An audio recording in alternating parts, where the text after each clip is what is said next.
right, man. Welcome here to the i2i podcast. We are on with the legend, the world champion, two-time world champion. Yeah, two-time. At Kein. What's up, friend? How you doing, brother? Good, man. How you been? Everything's great, man. Listen, I wanted to say it was awesome that you won the 10,000. You won the tournament that was the 10,000th post. There couldn't have been a better dude to be the 10,000th post. So It's funny. I saw that you posted that, and then I immediately hit Casey up. I'm like, dude, I need that 10,000th photo. I'm going to win that. So do you want to be my partner, or am I going to beat you in it? And he was like, all right, I'll play with you. So and it's funny because you sat down with me at the beginning. You're like, Gary, the only reason why I'm here is just because I want that 10,000th post victory. And it's great because we had done the top 25 picks on I called the DJs one too. Yeah. So I have the picture. So number 9, it's you and Kyle with Banger, and you're like the winners. You totally called that tournament. Yeah. And then you won it, and then here you are doing it again. There's certain nights where I know it's just like no one's gonna beat me tonight. Like I just know. It's like when you came up to me, you said, I'm going to be world champion. Gary, I'm going to be world champion one day. You just put your mind to it, and you just do it. You know, I said I was going to be a world champion. I didn't say I was going to do it twice, though. I mean, like that. The second time shocked me a little bit. I was like, oh, damn, I did it twice. Now I got to do it a third time. So it's great because I went back and watched that finals, and the Matty Ice, that's where it came from. Iced them, bro. Just the last 3 shots. Yeah, just ice in the veins. I love the pressure, man. The pressure is what makes the game great. It's why I came to your tournament. You had the first live tournament in person. I couldn't even remember the last time I seen people. I was like, I gotta go if it's in person. Like, because Zoom is cool and all, but in person is where it's at. Yeah, I mean, it's so important for mental health just to be around people, and then also that you don't get that same feeling when you're live and you're playing in a tournament. People are watching. The pressure's on. People are watching every game on Zoom. I think, a lot of times you're inside rooms and stuff. People don't get a chance to see. People are comfortable in Zoom, man. You got these random people that shoot hundos now because they're in their living room. It's like in real life, if I was standing across the table with Brandon screaming at you, you'd miss fucking 8 times in a row. Like, no doubt. I agree with you. No doubt. And that was the other thing. Like, I wanted to ask for people. There's a lot of people, in our community, who know the sport, but there's so many people outside the community that have no idea that this exists, and when you tell them that there's a tournament in Vegas to be the world champion of beer pong, they're like, the look on their face, they're like flabbergasted, man. They're like, I get it all the time.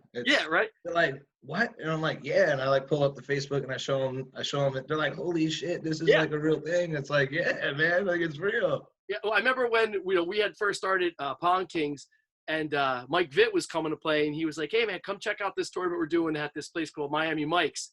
It's East to the East, and it was, like I said, we had just gotten started, and I went down there for the first time. This was before even any of our Pong people went, and I showed up, and I couldn't believe the amount of fucking people.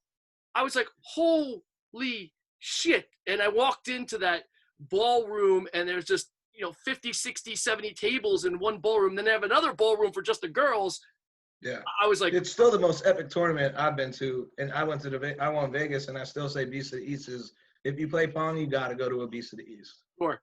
And a year later was when, like, I think you and Kyle and Justin and maybe Teresa, I think everybody went the second year after everybody got to know Mike. But our first, we were the alcoholics. Yes. Yeah. But that first year I showed up, I was blown away. I just didn't even know. We were only operational for about 6 months at that point.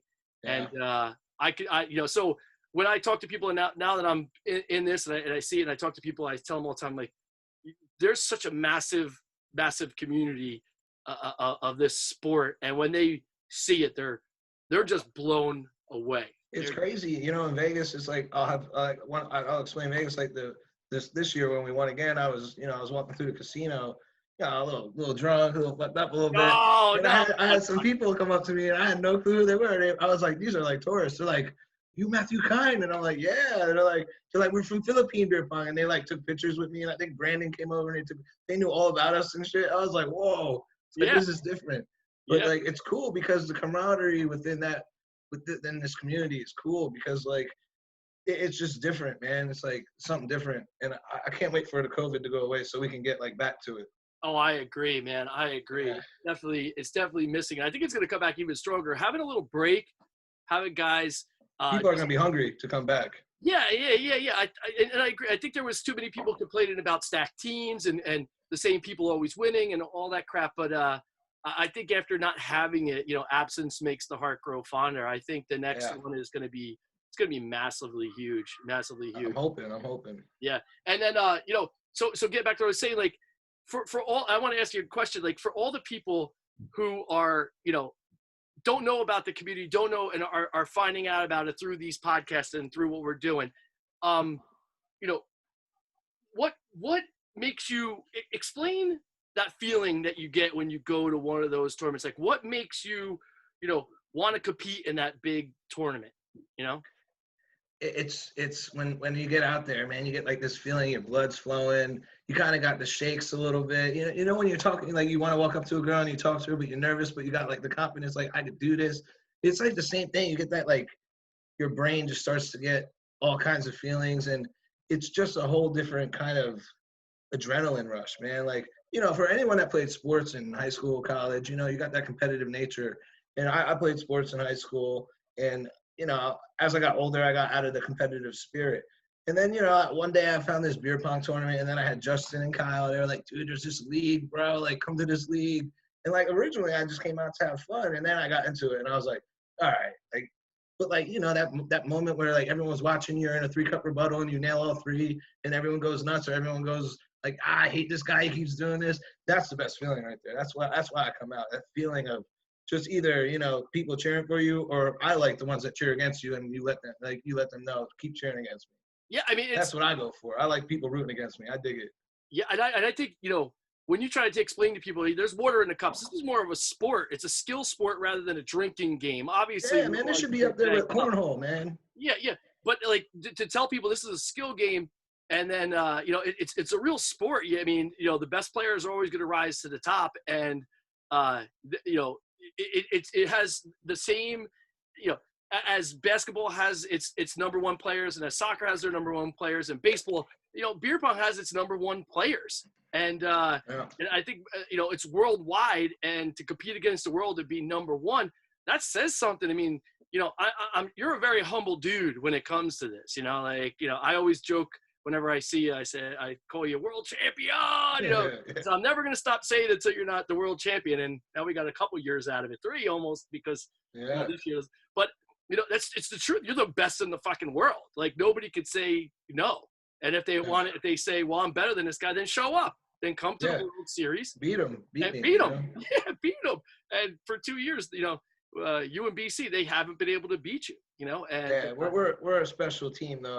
Like everyone always says stacked teams, play with someone across the country. My golden rule is don't play with someone because they're good. Play with someone you trust. Someone that you want to. Like, if you're not in my text messages and you ask me to play, I'd probably be like, nah, I play with my homies. I play with my boys, and that's it. Yeah, I mean, luckily my boys are really good. And, I got Brandon who, I think, Brandon makes me, like me and Brandon have a saying, and we truly believe it, and it's why we're the best team. When the ball's in my hand, I'm the best player in the world. When he's going to shoot and the ball's in his hand, he's the best player in the world. That's awesome. That's what makes us hard to beat, man. Like, that's awesome. Because we believe it. Like, if he's shooting, I'm like, all right, I'm getting ready for the next shot because he's going to make it, and vice versa. You could see that, when you watch the recap of the World Series on YouTube, they show the games, and the way you guys are like, no worries, man. You pump each other up. I see so many teams sometimes playing in the regular leagues where they shit on their partners, and I'm like, yeah, it makes no sense. It makes no sense. Like you're they missed a cup, and I'm making all the cups. You're like, I watched you guys, and you're pumping each other up. Somebody misses, don't worry. Like you guys got each other. Like you're right, man. Like. You win as a team. You win as a. That's what I tell everyone. I'm like, if you want to play this game serious, the first step is to find somebody to play with and play with them. Right. And then earn that trust within that team, and that's how you become the next. Like when we won the first time, dude, everyone was like, BC, best player in the world. Who the fuck are you playing with, dude? Who's that fat lefty? Well, and then they realized, like. Hey, man, listen, when you were playing with Fells, you had gone down the 1 year. And I'd sponsored you guys, I knew it. And we had to talk over at Fire and Ice when I remember we were, I think it was giving you T-shirts or whatever it was. And I said, listen, if it's not this year, it's next year. I'm like, right. I was like, if it's not this year, it's next year. Don't go down there because you're like, we're winning. I'm like, you definitely have a good chance. But if you don't, it's going to be next year. You're going to just learn from what you did this year that you could apply to next year, and sure, Exactly. that's exactly what you did. Yeah. You knew it was coming. I knew it was coming. So, Yeah, I was hungry. I'm still hungry though. The COVID, the break that we've had has made me hungrier than I was the first 2 years. Well, that's a So scary. I'm gonna come out this year really, really hungry. You see guys that win, they're like, maybe I'll retire, take it easy. And now you're coming out hungry. That's a bad.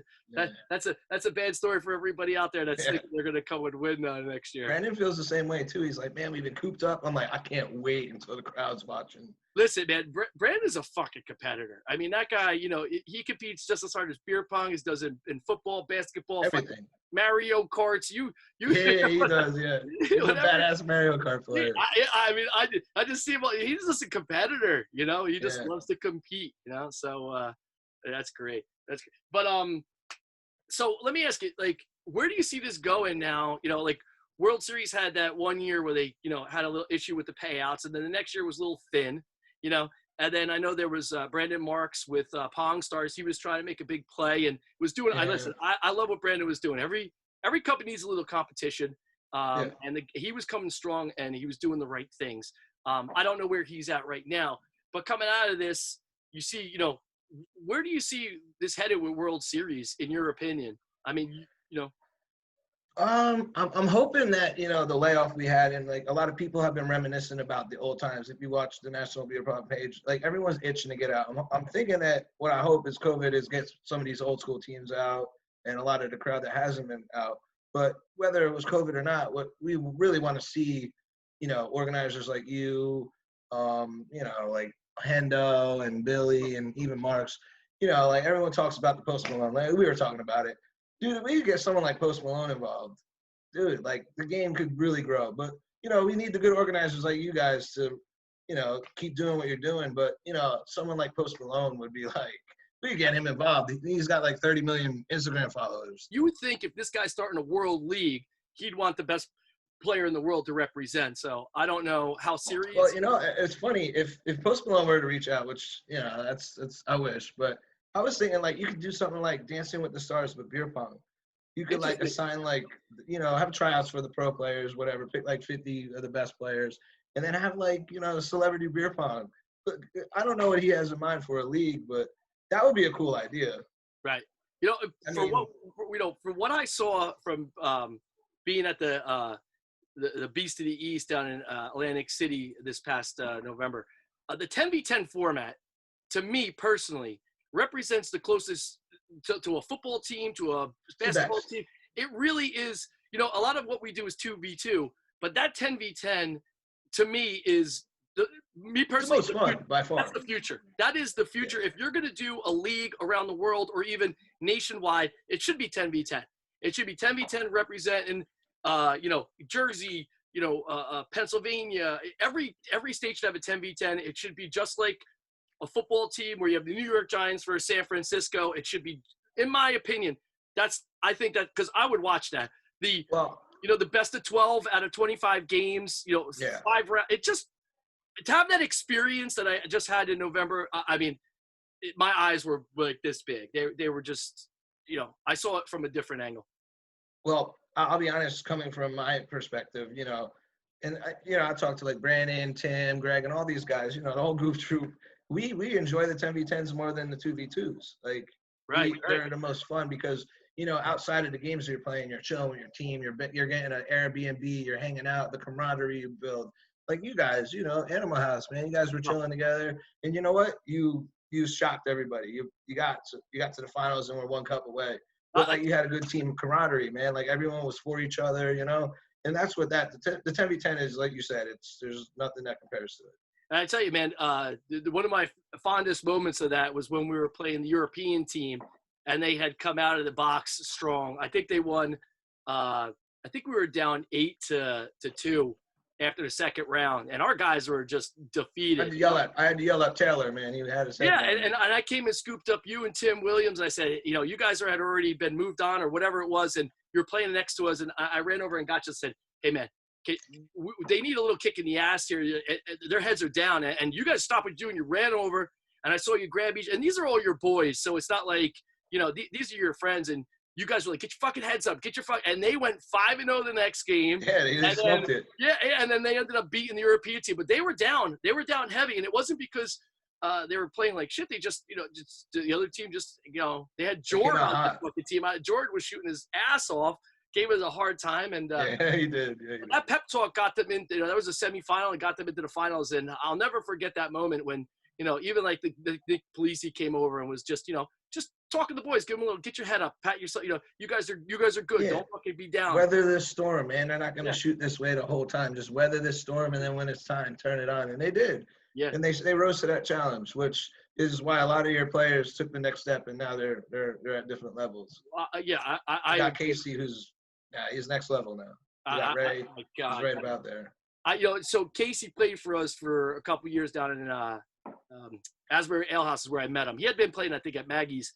Came over to Asbury, and quietest kid, just quiet, wore his little basketball jersey, and came up and shot. And he was really, really good. But he gave me a lot of trouble sometimes, man. But the eye-opening moment was when he was in the 1K finals. I think it was a semifinal game against Vitt and Denbrough, and they beat him. They beat Vitt and Denbrough at Asbury Ale House to move on to the finals. And that was like, okay, all right, this is like, these guys were good, but I mean, to be a world champion in Denbrough, who's just absolutely a great shooter, that was when they went on my radar. And I just saw Casey slowly, gradually just getting better and better and better. And then he starts traveling to, I think it might have been St. Louis or Chicago or Cali. Chicago, man. Chicago was, yeah. And hey, you beat me in that damn 2v2. His shot and his height, it's designed for World Series. Agreed. I knew he'd excel at World Series immediately, and he did. He's really, really good. And Matt, it's funny because we see so many times guys come into our tournaments who are good shooters who play in their backyard or their barbecue or their frat house. They're good, and they come over to our tournaments, and it's just a little different. We're playing. Me personally, we're playing on 6 foot, which is we're always an amateur league. I always tell everybody, Pongkings an amateur league that feeds World Series. That's what we look to do. We look to bring a player who's good at the backyard barbecue or the tailgate. Bring you in, give you the tournament experience, give you that confidence. We play more games because the games are quicker. So you're getting more games, and we do these leagues. So you're going to meet a lot of players, build your confidence up, build your shot up, give you some goals. And then once you start achieving those goals, when you move over to World Series, it's not as intimidating as it used to be back when you were playing, Well, when you nudged me over there, it was a whole different world, Like there was no restrictions, it was different. But now that we commingle, it's kind of transitions for them because I'll play these guys at the Pongkings tournament, and at a weekly World Series tournament I'll play with anyone. I don't I'm just there to have fun. So then they start to play with me, and then they're like, oh, I won the tournament, and then it gets them involved. But that's how we grow the game, Agreed. We gotta have these players like myself, Brandon, Tim, Greg, Connor, all these guys step up. Casey, he's the next one. You gotta step up and play with new guys, and and when we do that, that'll grab their interest into it, and then that gets them to travel. Once they travel, it's like, oh, I'm in San Diego, I'm in Vegas. Just the allure of where you are will keep you coming. But we gotta have more of that. Definitely more of that. I mean, like I said, when you first started, CDOT was running the leagues, and you walk over there, and it was intimidating. And that was a tight knit group of guys. Yeah, I had a little target on me too. They're like, oh, a little Pongkings guy. Yeah, that's what happened. Like, you came over from Pongkings, and it was like, oh, okay, this guy, let's go back to your porch, little dog. You go back. They were tough, man, and a little intimidating. And I was like, a lot of people who wanted to experience World Series were very intimidated because their game was never even close to where they were, But with Pongkings, they were able to grow that experience and grow that confidence that when they went over to the World Series, it wasn't as like, oh, little Pongkings kid, holy shit, they just fucking won the tournament. And then they were like, oh, they're not, and I loved it when they would say, oh, they're not Pongkings, they're World Series players now. And I'm like, that's cool, they're Pong players, But that experience of Pongkings is exactly why I do what I do, is to get them the confidence to move on and then go over and play. And now I don't know if I would have ever went if you weren't like, man, you're achieving it here, man. Try to go over there.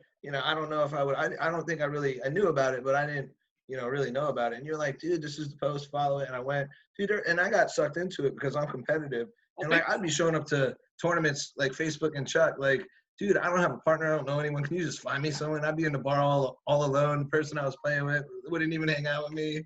Sure.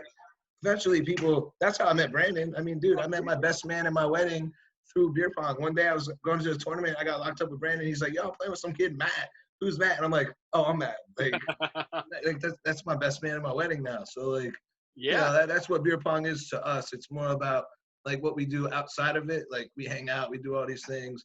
But that's what beer pong should be about. It should be about like, this is a community that we go to a Yankees game together, like stuff like that. It definitely evolved. Like I said, when I first started, it was an us against them mentality, and then it evolved to now where it's so interchangeable. Like there's really no like World Series guys, Pongkings guys, just people that play Pong and come out and have fun. It's such a massive community, and that's to me, that's like the most proud that I have of starting this company, is that the fact that we have this big, massive community of World Series and of amateur players. And now I'm just kind of like, like when people move over to World Series and play a lot of World Series, I'm like, it opens up the door for some of these amateur players to come on and play for us to get better, because the good players, who are pushing their asses in every week aren't there. They're over, trying to become world transition from World Series to 6 foot and 6 foot to World Series, the distance doesn't change. Not at all. Your shot changes. And most people don't know that. See, that. It's the shot changes, but it doesn't change a lot. It's your balance has to change. That's it. 100%. And I tell people all the time, we've done videos where we'll line up a World Series table next to a Pongkings table with the elbow and the lean. It's exactly the same distance. You just have to, people, and I tell them all the time, people don't realize the reason why World Series is 8 foot is because they don't want to sit around judging elbows all day. That makes it easier. 100%. And oh my God, they're leaning, they're dunking in the cup. No, they're not, man. It's the same fucking shot as a 6 foot. It's the same shit. It's just, so you don't have to manage elbows anymore. That's basically what it is. And as soon as that makes a huge difference for an organizer. Yeah, as soon as people start seeing that, boom, they get it. And then, listen, the difference is the cup size is a lot smaller. And then it's a smaller cup. And the rules in World Series definitely favor the better shooter. It does. Because you only get 3. You get 2, you can shoot 1, and that's it for the round. And if you're making one, missing one, making one, missing one, you're not going to ever win shit. Yeah, you're not going to beat great players. But you know what? That'll make you hungry to get better. Yeah. That's what it did for me. When you go to a 3-cup fucking overtime and the fact that the team on the other side is going to make all 3 cups. They're going to make it, you're like, okay, you get the balls first. You're going to make all 3 cups. I'm going to make all 3 cups. It comes down to who misses first. That's fucking crazy, but that's the sport. That's the level that it's at. And it's awesome to watch that these are true athletes. And, I can't wait for this to, like we're still bringing back to Post Malone. I think he touched his foot into the water like I did when I first started. I had no idea about this community. But when you get deep into it, you see how big it is. And his influence would make it that much bigger. He could triple it. He could quadruple it because of his following. One post from him on his Instagram, 30 million people see it. Yeah, and that's why he would have a big influence. What's his motto? Bentleys and beer pong. It's in your motto. It's in his mantra. So he's the guy that could touch all these amateur players out there who colleges, everything. Yeah, and then these messages, and what a growth, because you need that step. They're going to come into these tournaments thinking, they're going to try to try chandeliers and all the fucking, on popping bottles. But once they feel what we feel when we step into a tournament, they're gonna be like, okay, man, this is different, and I like it. I want to be the best, and to have that huge market. I'd watch it on TV if it was on fucking TV. Oh my God. Me too. Shit. I watch cornhole, so I'd watch beer pong. Let's be real, Yeah. What's unwatchable is the hatchet throwing. It's fucking unwatchable. Oh my God. They don't miss. Like they're just like in the center target. So I'm like, this is just a waste, They should put if they put like a midget or a human up there, and I would watch. I'd be like, oh shit. Yeah, me too. You gotta hit it like right off the top of the head. Somebody's hand up there, and you have to. That'd be. But yeah, man. Like, I even suggested, like, can you imagine, since there's no college football? I don't know if that's true or not. I think I heard yes, and I heard. I've heard rumors on ESPN that there isn't, but right. Can you imagine if instead of college football, you did 10v10 each college? So, oh man! In that time slot when it was supposed to be like Clemson versus Notre Dame, it's 10v10 beer pong on That'd TV. Be fun. Oh my God! Just because, like I said, that 10v10 format, the first to win 13 games wins. It's just set up so great to have rounds. You know? Yeah, it is. You know, like I said, you could be up one round, the other team, oh my God, they're coming back. The individual games that are going on all at once. And then you got the crowd that comes. It's like team versus team at one point. Like when you guys got down to two teams, one team versus one team, that's what everyone lives for, man. You couldn't have scripted that BCDs any better. I mean, you're down to game 25, right? Yeah, that's the best right there. Yeah, and I always forget to get the kid's name. He has to hit the cup or else it's over. Welsh. Oh my God. Welsh. Yeah. And I apologize to Welsh because I don't know him that well, and I should know him. He's really great. But just the pressure of that fucking shot. Dude, I thought I was watching it on live stream. I'm like, he's gonna throw this ball in the ocean, like, and he made it. I was like, oh my God. I mean, you want to talk about like all your hopes and dreams? Like, I'm sitting there as an owner of a team, and I'm going, we are one miss away from winning Beast of the East. Like, I knew my guys were great. I knew they were going to be contenders. And to be that close to a dream and him just shattering it. It was. I know, man. And then even I thought he was going to throw the ball like 6 feet over the table. I was like, he took too long. I was like, he's overthinking it. We're screaming one miss. I mean, if there's ever a clutch shot, I don't know. That's the shot of the year. That's that was a big shot, man. Century. I mean, just unbelievable. But then goes in overtime, and here we go. We're in a 2-cup rebuttal, and Ray hits it, and we're down. I mean, we're this close, you know. Yeah, it doesn't get any better. Game 25, overtime, you know, just one miss away. I mean, against legends who've won it, you know, time and time again, against rookies from Pongkings. Yeah. You know, just a that was like our first Chicago, man. We were down 5-1, and then we came back to win it. And that kind of, for me, was where it really sucked me into it. That's the tournament that got me like, oh shit, this is fun. Like, that was the first travel tournament that I actually really, really paid attention to. When you guys got and you guys sucked me in. I mean, the way you guys talked after that tournament about each other and how close friends you became and stuff. Yeah, I was it's like, crazy. Yeah. Yeah, that tournament, I'll never forget it. And you know, I mean, on that team, I got 2 guys on that team that are in my wedding party. It's like, and I didn't even know these guys before that tournament. I like flew to Chicago alone with. Oh my God, Alex. really? You know, yeah, I flew to Chicago and I barely knew anyone. I knew Connor, man, and you know, first night I got recklessly drunk. Everyone was like, "Who the hell did you bring, Connor?" But like, you know, we meshed like really well as a team. So that was the tournament that got me into beer pong. This is right after BC East got canceled because of the fight. Right. This was like a month after that. So like, I really didn't know anyone really that well. So but that's the tournament that sucked me into the scene. I was like, yeah. Now what up? You went to Cali and won singles, didn't you? Yeah, won Cali singles. Yeah. That's pretty impressive. That was Spring Classics. Yes. That was cool. Yeah. That was like kind of like my party where like coming out party where people were like, all right, this dude's good. Like, yeah. I beat some of the best players in that, and then I played Spurrier in the finals and won. So that was like where people were like, all right, he's good. And then me and Nick, I think, got like 5th back-to-back years. And then the next tournament was Vegas that me and Brandon won. So that's Nick Polisi? Yeah, Police. Yeah, I love Nick. Yeah, here's another guy, you know, I just remember him from Blackthorn. You know, I don't even know where he came from. He just shows up at Blackthorn and wins 7 fucking 1Ks. And then he shows up over at we were doing a Gavi at the time, and I think he was over there, you know, just I'm like, you know, I knew he was good, but then look where he skyrocketed. Dude, that kid just shows up out of nowhere, bro. Like, we have a goof troop chat of all our boys. One morning I woke up, there's random numbers in it. It was Nick. Yeah. I'm like, who added this kid to this chat? Like, but now he's one of my best boys. So. Yeah, I mean, he rarely comes out to Pongkings. He's fully devoted to World Series and just absolutely. And he got good, man. He got really good. Yeah, real good. I remember, I don't know what tournament it was. I think he was actually playing with Brandon, I think. Yeah. In the 10K, he got second. Yeah. And I'm sitting there going, Jesus Christ, how far have we come? This guy is playing Pongkings on a Thursday night at Blackthorn, which is just absolute shit show. Oh, yeah, I was playing with a world champion, and just you know, I love it. I love seeing it. I love seeing those stories and seeing those guys do extremely well. And like you say, now you got the next level of guys with Casey coming up, and you know, there's definitely more. There's more to be added. You got to get Vinny more consistent, man. I'm calling him out, man. Get more consistent, bro. Listen, my 2K, when we did the 2K and he won the I mean, we did the 5K, right? He won the 2K against Pop and Cass. Yes. I mean, that to me, like, I was talking shit. I was drunk, and I was running the fucking whole, like, the weekend Hey, was. you didn't run that tournament. You can talk shit, you know?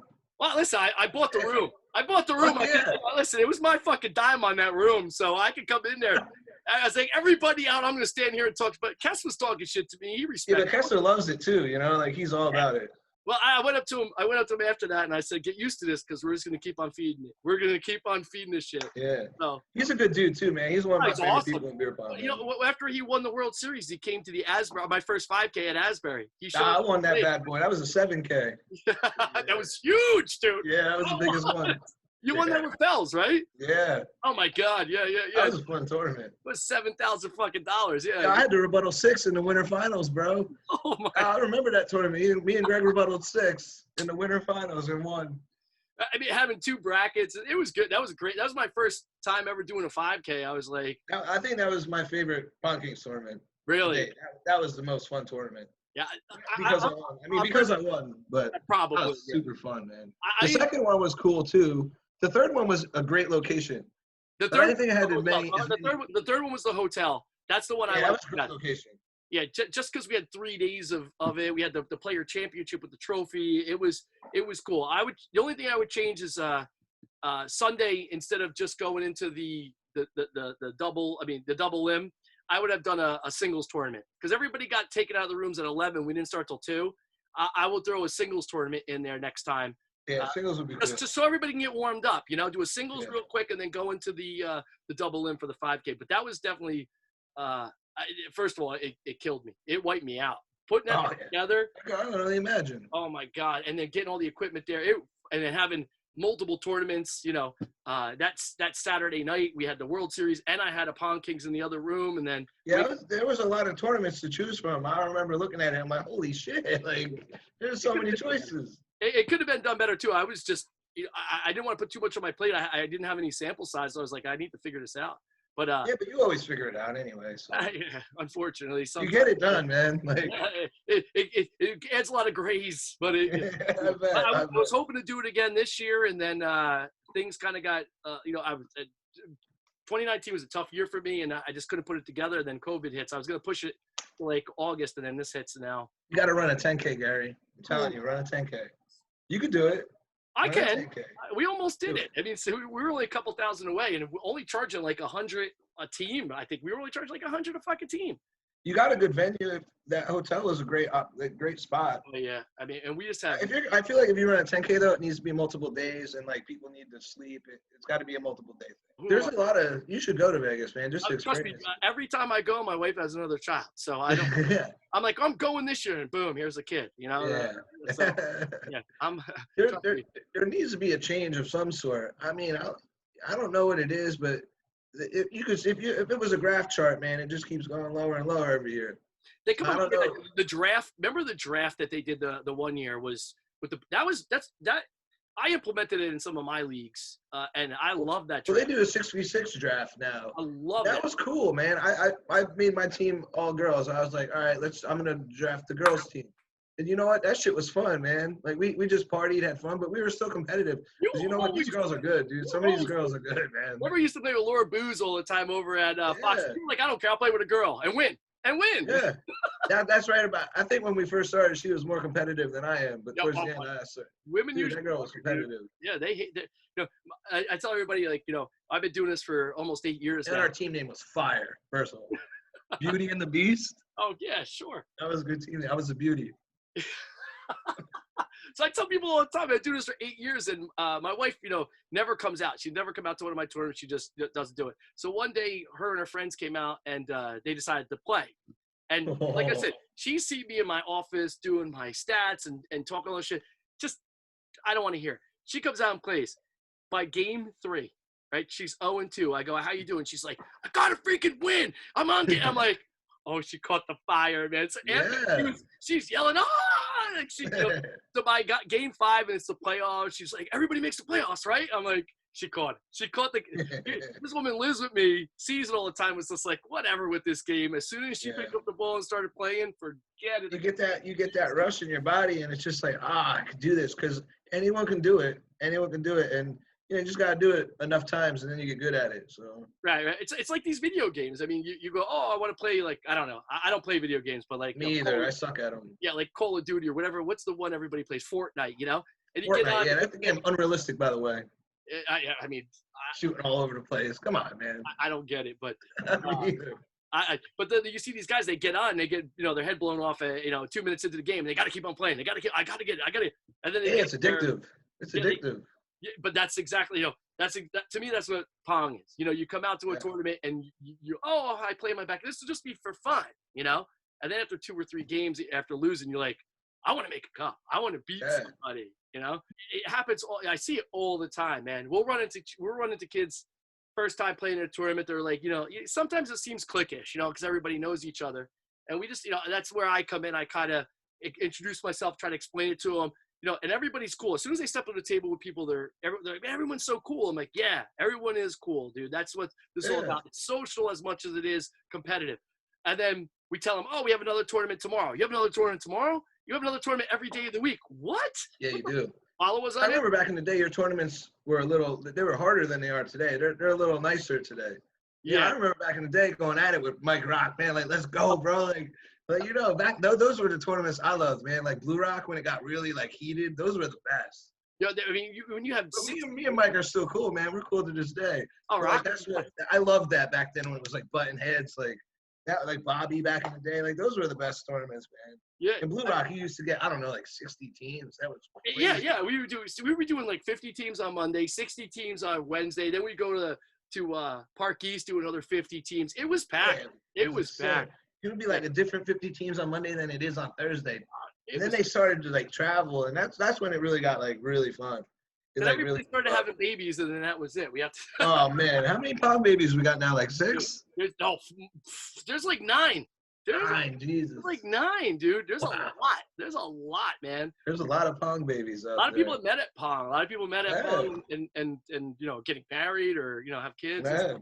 So I didn't technically meet Alex at beer pong, but I got to introduce myself more often through beer pong. Right. I met her at Willie McBride's before there was pong, but okay. I got to strut my feathers in front of her. You own that fucking place. I was talking to you the other day. You own that place. Yeah, dude. I love that place. I think I won that 60 times. You invited me there. You Gary, you got to come check out this. I showed up there. And it was wild. It was and you were wild time. You were and it was a buy-in. There was a massive pot, and you would just walk around and be like, I'm winning this. I win it every week, Gary. I win it every week. Yeah, I remember there's $700 pot, back-to-back weeks. All college kids that had no fucking idea how to play, and you just sitting there banging cups. Yeah. But that's how I got into your league, really, because Justin and Kyle, they started going to yours. And, for me, that was just a Thursday thing. I'm working hard. I'm like, dude, I go to play beer pong and drink on Thursday. And then they started getting me out, and then we went to DJs. DJs was fun, man. Oh man, I mean that was a different tournament. If people didn't go to that one, you can't explain it to them. That was skinny mat era, bro. That was a different. Wait. This is skinny mat era. This is picture number 12 on it. That was about 60 pounds later. Wow. Woo! That was the singles at Gabriel's, man. Yeah, that was a good time too. Yeah, you and Kyle made it a couple times on there, man. Yeah. Yeah, you guys, yes, that was the singles tournament. I love that. Yeah, that was a fun tournament, man. Mark showed up. You were there. You saw Mark on Wednesday last week, so it was nice. Yeah, that was great to see Mark. Yeah, he's great. I mean, they had. I think we had done that barbershop tournament maybe 2 years ago. I bring it up all the time. Where it was $1,000 tournament, and he wins, and he doesn't remember. He's blacked out. The next day, how the fuck did I win? I'm like, you beat Connor. I think he beat you and Fells. I don't know who else he beat. He beat so many good fucking people were there. A lot of World Series, and they were just drinking out of a pitcher, just throwing the ball up and winning. Yeah. That's what's fun, man. You never know, man. Once you catch that drunk rhythm, you'll be all right. Oh, I think and Battle of the Bars, man. I remember the first time you had Battle of the Bars. Battle of the Bars was fun, man. That was cool. That was that was an idea, like I said, I had because it didn't go off the way I wanted it. I was trying to get the bars to sponsor teams. That was the idea. It worked that way, but it actually worked out cooler because I got Vit involved, and then he got Chuck because I never really kind of worked with Chuck.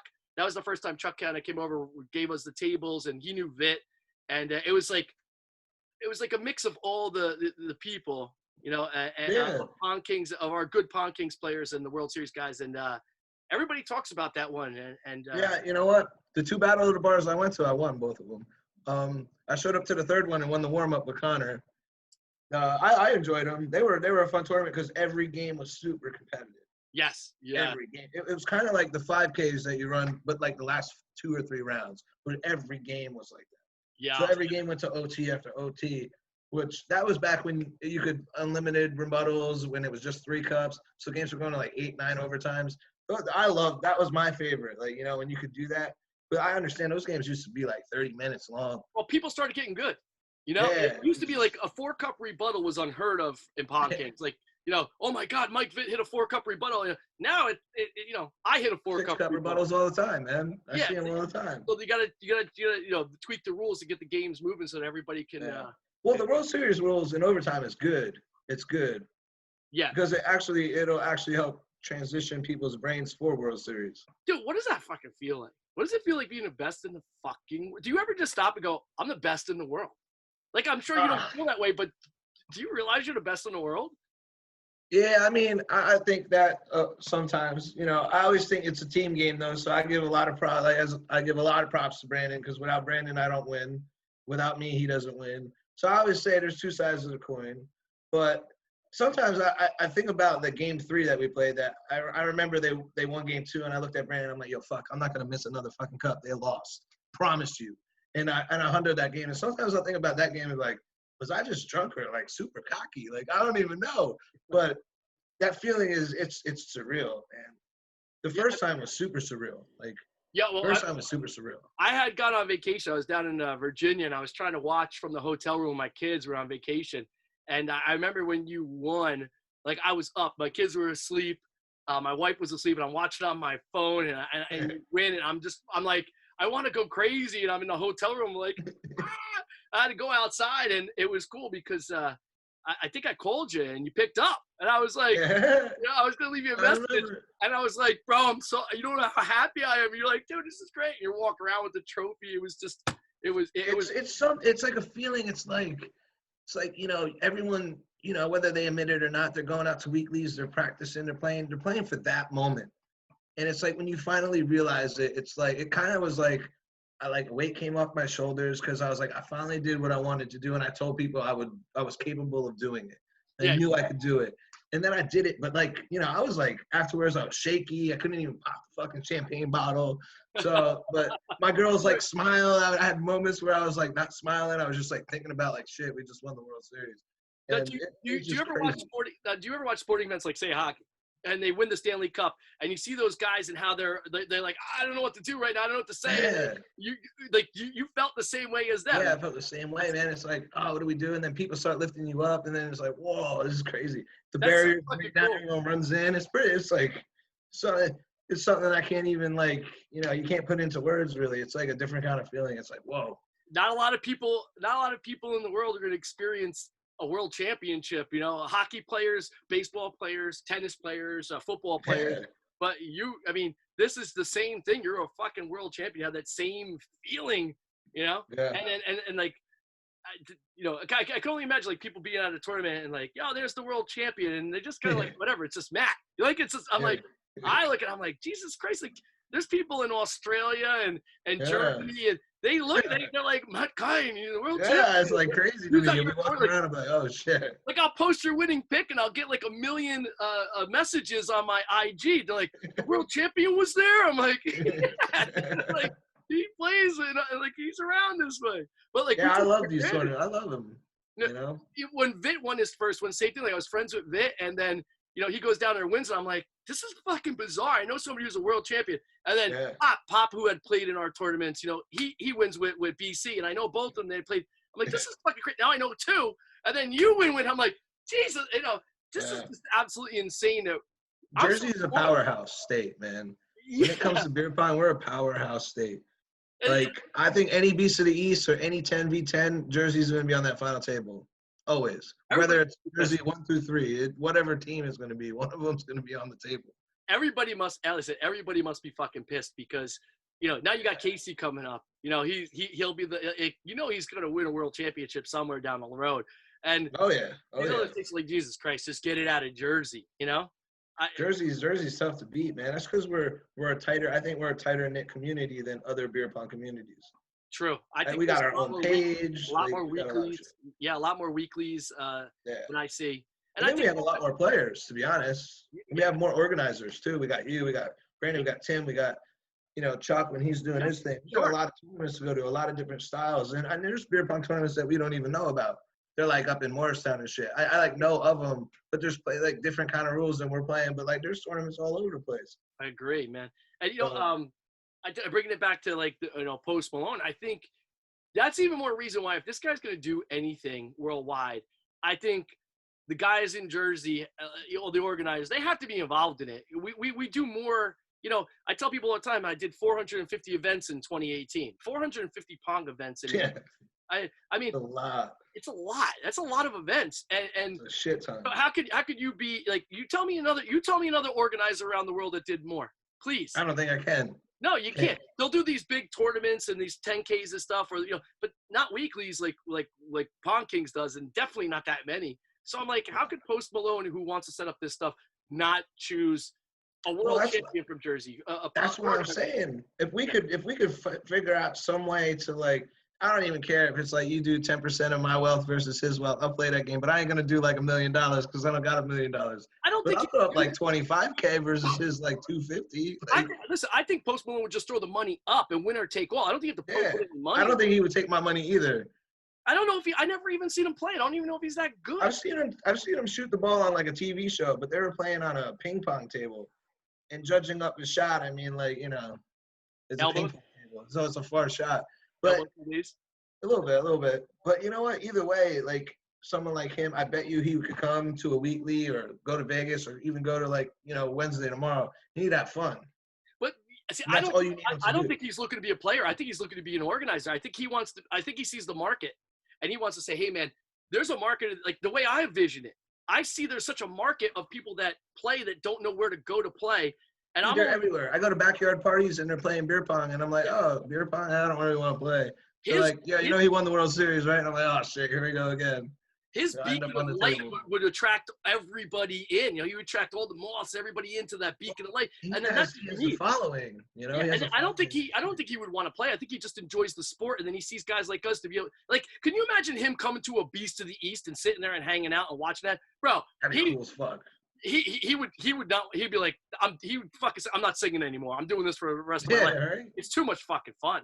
There's a huge market, man. It's just tapping into it. It's hard because, we're not famous. I mean, I won the World Series twice. I was on Fox News for one of them, and I got like 140 Instagram followers. I don't really go on Instagram, but I'm not famous for what I'm good at. But we would love to get there. You're humble. You don't market yourself. You don't exploit yourself. If you had a marketing team that would take it and run with it, get you booking at events and pushing it, you would definitely, a TikTok with, you don't want to do all that stuff. You want to just be Matt who hangs out with his friends and enjoys himself and plays beer pong. But if you had a team that was going to be able to exploit your, what you do, you would get 1 million followers, no doubt. That's the problem. Well, I got to link up with Post Malone, man. I got to find him somehow. I'm going to his next concert. One, if he was to meet you and hang out with you and play just for a night, just to hang out and play some beer pong with a bunch of other people that play pong, like the BCs, like the Tim Williams, like if he was to hang out with these guys and play, I'm telling you right now, he would back the shit out of this, and he would put his entire team.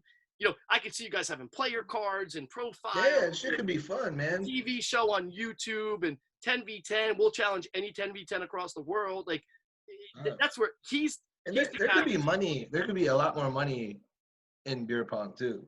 Like prize pools could be huge. Like agreed. If you take away the alcohol end of it, I've always said this, which is difficult. But if you did a sober sport just as skill wise, you could get teams like Motorola. You can get people like you could get sponsorships. That's hard to do when it's drinking. Like I get that. Well, it's not even. It has that stipulation to drink, and I said this on another podcast. I'm like, I don't understand how these beer companies don't sponsor us, but yet they'll slap their fucking Budweiser logo on a car and drive it around a fucking track at 200 miles an hour. Like that doesn't promote, danger. Driving. Not at all, But I said this on another podcast. Same fucking thing. Like there's water in the cup. It's a skill game. It just needs to get over that stipulation of alcohol, Yeah. But I mean, alcohol is great with it. It's definitely a fun, sport. It's fun, man. I don't think the World Series would have been as fun sober. But nothing says fun sober. Trust me. I mean, No, well, you think about how hockey started. Those guys used to go in between periods and crack a beer. Yeah, drinking. Yeah. So, yeah, man. So we're kind of where they are. We're in our infancy stage. Yeah. We make some mistakes. Fuck it. Yeah. Hey, man. I just, it'd be really cool if he reached out to the community somehow, and I wish, if he did, somehow we could, show him a good time or something. Well, I tell you what everybody needs to do then is on this podcast is grab this link and send it to Post Malone. Every single person that watches this podcast, grab the YouTube link and message Post Malone this YouTube link. And if we get the entire community to do that, after 40 we'll be flooded with it. He cannot not take a look at it. So I think that's what needs to be done. 100%. I agree. All right, man. Listen, I'm gonna let you go here today. I appreciate you so much being on. Hey, I appreciate being on, man. Anytime. Come back and listen. Maybe we'll see you tomorrow night, huh? I think I might come out. Yeah, I might dabble. All right, brother. All right. Hey guys, make sure you give Matt Kein a follow on his Instagram, and make sure you follow us here on YouTube and share the link so everybody can see what's going on here with Pongkings. Thanks for watching.